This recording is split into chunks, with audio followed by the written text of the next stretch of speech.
संपूर्ण जगाचा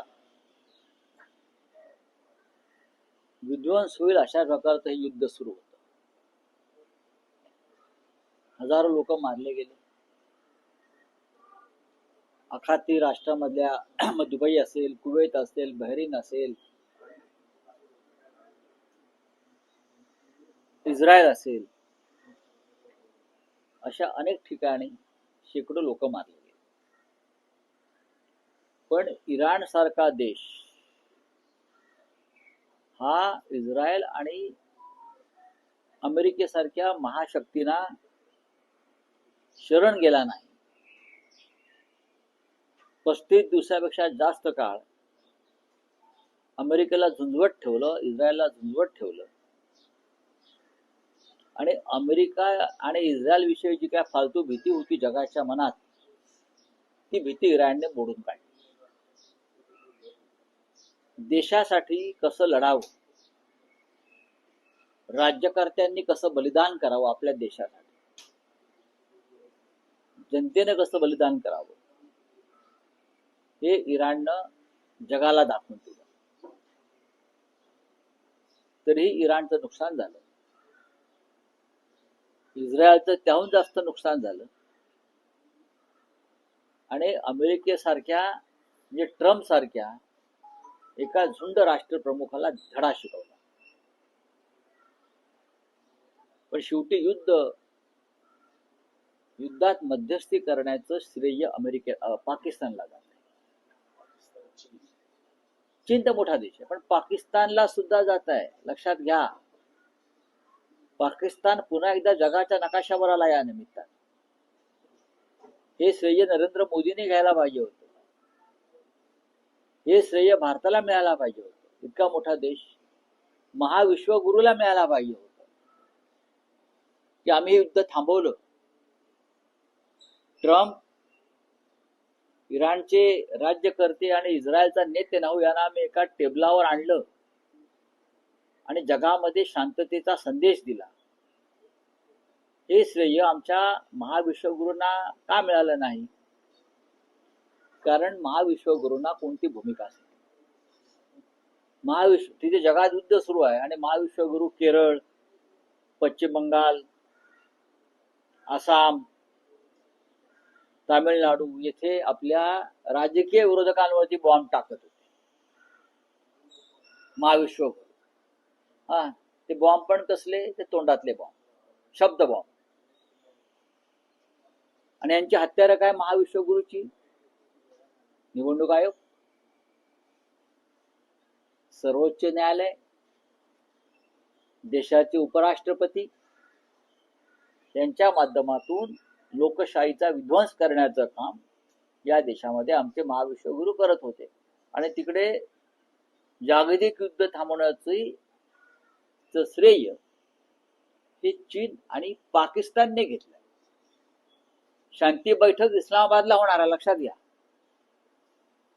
जे इस्लामाबाद तुम्ही ऑपरेशन सिंधूरमध्ये ताब्यात घेणार होतात, जे इस्लामाबाद तुम्ही ऑपरेशन सिंधूरमध्ये ताब्यात घेणार होतात, तिथे तुम्ही तुमचा झेंडा भाजपचा फडकावणार होतात, तिथे प्रेसिडेंट ट्रम्प, नेतन्याहू, इराणचे राज्यकर्ते बसून जागतिक शांततेवर चर्चा करतात. भारतासाठी अत्यंत लाजिरवाणी गोष्ट आहे. भारतासाठी, हिंदुस्थानसाठी आणि प्रधानमंत्री मोदींसाठी आणि त्यांच्या संपूर्ण सरकारसाठी. कसले विश्वगुरू, कसले महाविश्वगुरू?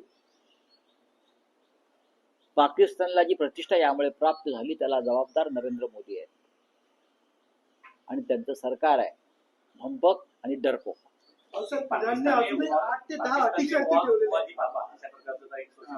म्हणजे खऱ्या अर्थानं रुखवादी पापा. युक्रेन आणि रशियाचं युद्ध सुरूच आहे, वा रुखवादीवाले. आणि आता या क्षणी प्रेसिडेंट ट्रम्प जर पाकिस्तानचे आभार मानत असेल तर ही भारताला मारलेली चपराक आहे, मोदींना मारलेली चपराक आहे. प्रेसिडेंट ट्रम्प हे जर पाकिस्तानला थँक्यू म्हणत असतील, चीनला थँक्यू म्हणत असतील, आणि हे दोन्ही आमचे शत्रू राष्ट्र आहेत, लक्षात घ्या.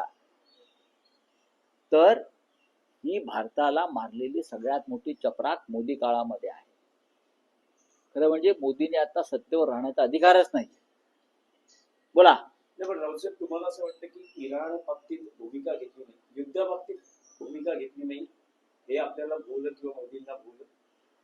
इराण हा भारताची परिस्थिती अवस्था या काळामध्ये मोदींमुळे डरपोक उंदरासारखी झाली. इतक्या मोठ्या घडामोडी आशिया खंडात घडत असताना हिंदुस्थानच्या पंतप्रधानांनी काय करावं? टेलिफोन ऑपरेटरचं काम. टेलिफोन ऑपरेटरचं काम काय?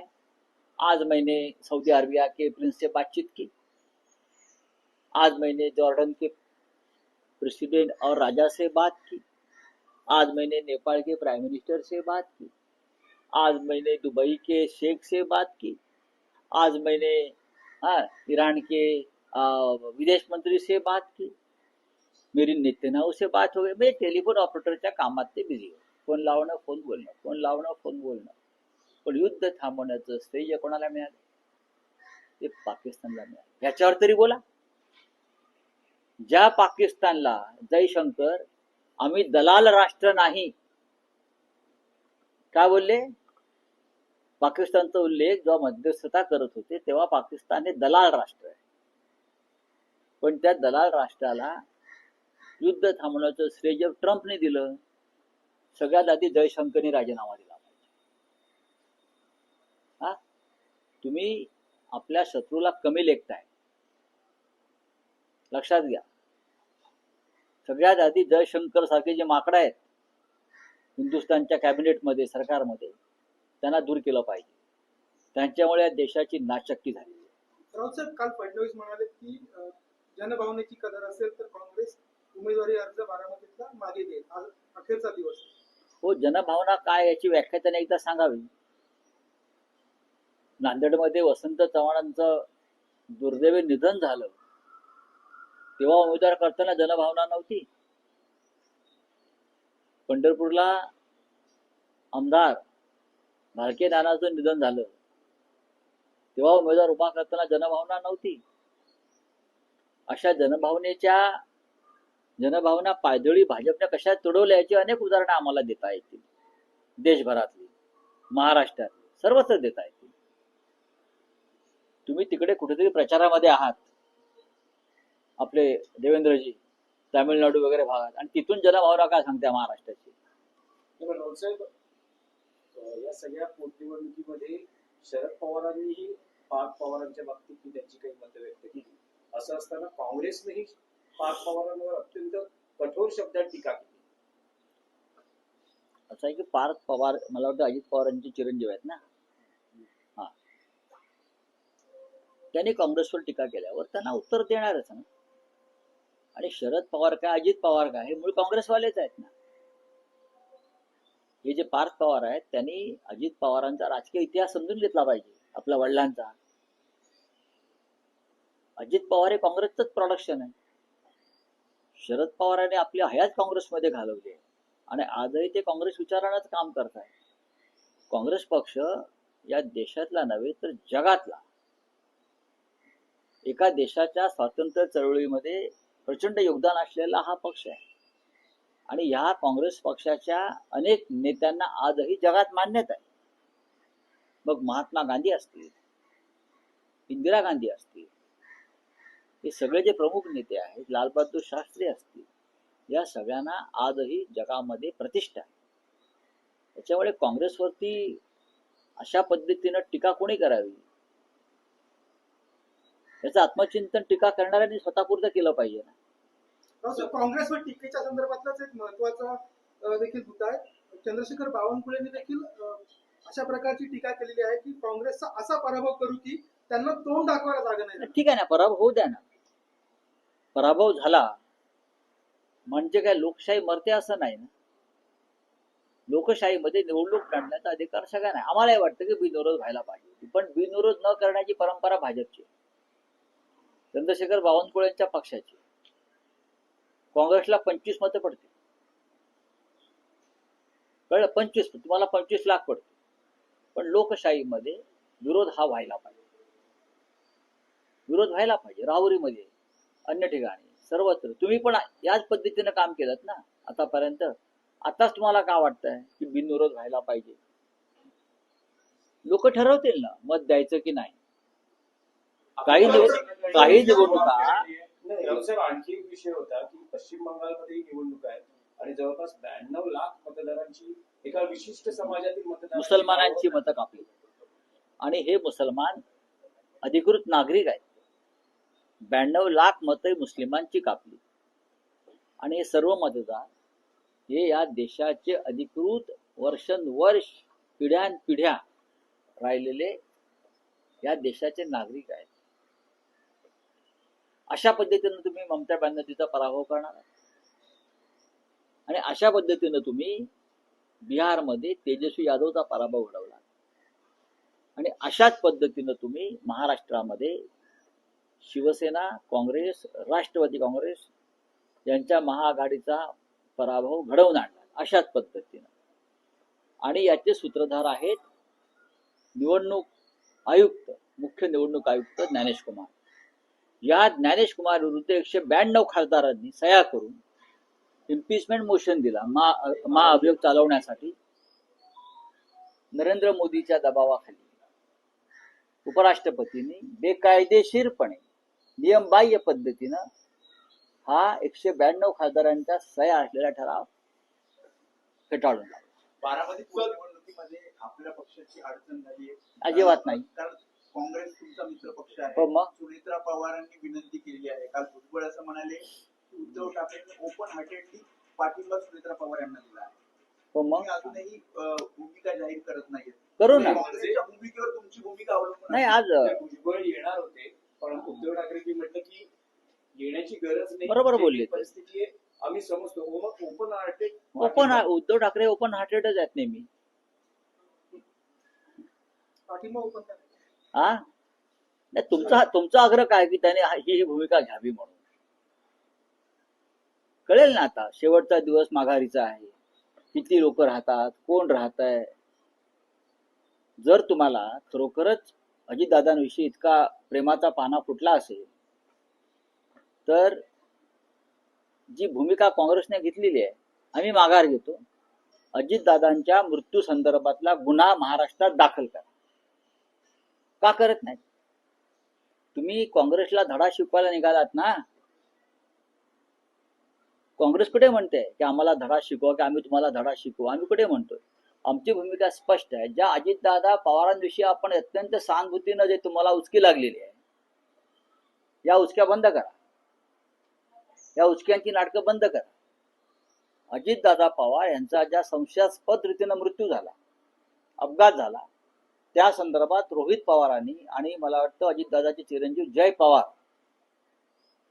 If I am not wrong, यांनी जो संशय व्यक्त केलेला आहे, मुख्यमंत्र्यांनी जिथे आहेत तिथून प्रचारात आदेश द्यावा इथे आणि हा गुन्हा दाखल करावा. का? अजितदादा तुमचे सहकारी, तुमचे मित्र, तुमचे प्रिय भाजपचे समर्थक आहेत ना, होते ना आजही. त्यांच्या पत्नी सुनेत्राताई पवार यात आजही तुमच्या डेप्युटी सीएम आहेत आणि त्यांच्या पतीच्या या निधनासंदर्भात तुम्ही FIR दाखल करत नसाल, तुम्ही आम्हाला काय ज्ञान देताय? चला हिंदी में क्या है? देखिए, सीज फायर का श्रेय मिल रहा है पाकिस्तान को. ये भारत के लिए और प्रधानमंत्री मोदी के लिए बहुत ही एम्बैरसिंग बात है. ये एक पाकिस्तान जिसे हम कंगाल देश कहते हैं हमेशा. मोदी जी, वो कौन हो, विदेश मंत्री जयशंकर जी, जब पाकिस्तान की मध्यस्थता की बात आ गई तो यही हमारे विदेश मंत्री जयशंकर कहा था, ये दलाल राष्ट्र है, हम दलाली नहीं करते. अच्छी बात है, आप दलाली नहीं करते, लेकिन इतना बड़ा देश है, आप अपनी भूमिका स्पष्ट नहीं कर पाए इस युद्ध में. लेकिन वही दलाल राष्ट्र को प्रेसिडेंट ट्रम्प बोलता है थैंक यू पाकिस्तान. क्यों? पाकिस्तान की मध्यस्थता हो रही है इस युद्ध में. इस युद्ध से पूरा विश्व सदमे में आया. तो आप इस्लामाबाद में शांति वार्ता चलेगी और जागतिक वर्ल्ड मैप पर पाकिस्तान को महत्व मिलेगा, इस्लामाबाद को महत्व मिलेगा। जिस इस्लामाबाद पर आप ऑपरेशन सिंदूर में अपना झंडा फहराने वाले थे ना, क्या हो गया मिस्टर जयशंकर, बताइए। मोदी जी आप कहाँ है? ये मोदी जी केरल, असम, तमिलनाडु, पश्चिम बंगाल में प्रचार में घूम रहे। उनको ये महत्व, उसका महत्व है कि प्रचार करना है हमारे पार्टी के लिए और अपने राजनीतिक विरोधियों के ऊपर क्रिटिसाइज करना है। लेकिन महाविश्व गुरु को ये पता नहीं कि पर्दे के पीछे क्या हो रहा है। प्रेसिडेंट ट्रंप ने पाकिस्तान के लिए आभार और थैंक्स कहा है, इजराइल ने थैंक्स कहा है और ईरान ने भी थैंक्स कहा है। और तीनों देश के प्रमुख अब बैठेंगे इस्लामाबाद में और इस्लामाबाद की प्रतिष्ठा बढ़ेगी। ये इसके लिए नरेंद्र मोदी और उनकी नीति जिम्मेदार है। चलिए, ट्रम्प की शांति कोशिश की पॉलिटिकल स्टंट है, जो होगा वो होगा, लेकिन इस्लामाबाद को महत्व मिला है ना। शांति की कोशिश जरूर है, ट्रम्प भी थक चुका है इस युद्ध से। ईरान जैसे राष्ट्र ने ट्रम्प को थकाया है बहुत। ट्रम्प, आप देखो ना, ट्रम्प की बॉडी लैंग्वेज देखो, नेतन्याहू भी थक चुका है, प्रेसिडेंट ट्रम्प भी थक चुका है, मिडल ईस्ट के सभी गल्फ के राष्ट्र भी थक चुके हैं, लेकिन ईरान नहीं थका है। वेस्ट बंगाल में 91 लाख वोट काटे गए हैं, उनका क्या कहना है? ज्ञानेश कुमार चुनाव आयुक्त है और ये जीत या जो भी निर्णय होगा वो ज्ञानेश कुमार का होगा। ज्ञानेश कुमार ने सुपारी ली है बीजेपी को जिताने की और लगभग 1 करोड़ वोट, जिसमें 99% मुस्लिम वोटर्स है और वो अधिकृत वोटर है, इस देश के नागरिक है, पश्चिम बंगाल के नागरिक है। लेकिन ये 1 करोड़ वोट अगर ममता जी को मिलेंगे तो ममता जी फिर एक बार सत्ता में आएगी।